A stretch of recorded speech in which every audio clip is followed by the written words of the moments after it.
Hi, today I'll be showing you how to edit photos in celebration of Milk and Honey's Old is New campaign. The photo editing apps we'll be using today are Afterlight, Viesco and Huji. Okay, let's get started. The first app here is Afterlight. As you can see a little gallery there, I'm just going to select a photo. I'm thinking the nice vintage car. So the whole point of this is to edit the photos to look a bit older. So I usually like to play with brightness first, that's for any editing I do. The great thing about Afterlight is it has really cool filters. They've got a really good bunch of black and white ones, but I think today I'm going to go for a more vintagey colour look. The good thing is you can also tone it down. One of my favourite features on this app is the light leaks. So you can choose exactly how you want the light to leak in your photo like it was a disposable camera. And you can even mess around with where you want the light to sit. So in this one here, I'm actually going to move it to the other side, just because I think it looks a little nicer to cover the shadow. You just press the little buttons here to move it around. That's really neat. You can also change the colour of it, but I really like that colour. You can also, this is a really cool feature, is make it look dusty, like it's a really old photo.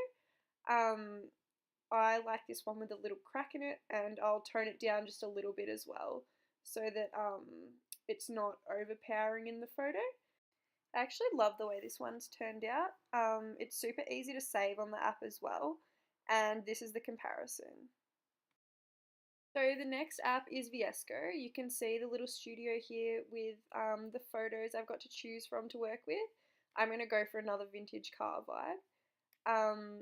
Here you've got all your filters, so there's plenty to choose from. They're all a little bit different, and just like Afterlight, they have got the option to like tone it down a little bit as much as it suits. I really love this one, it's nice and bright.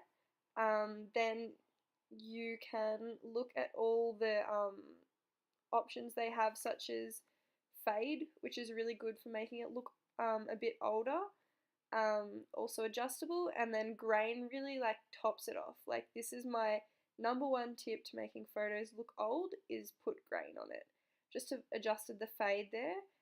You can bump up the saturation so that it really pops, and then this is where you can see all the effects you've put on it. Also easy to save, and that's the comparison. So the last editing app we've got is Huji.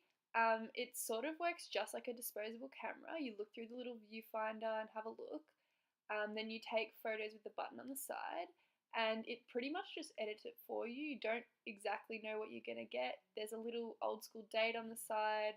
It might be a light leak. It might be a change. But yeah, it's kind of the lazy man's app, but collaboration with Milk and Honey coming soon. Keep your eyes peeled.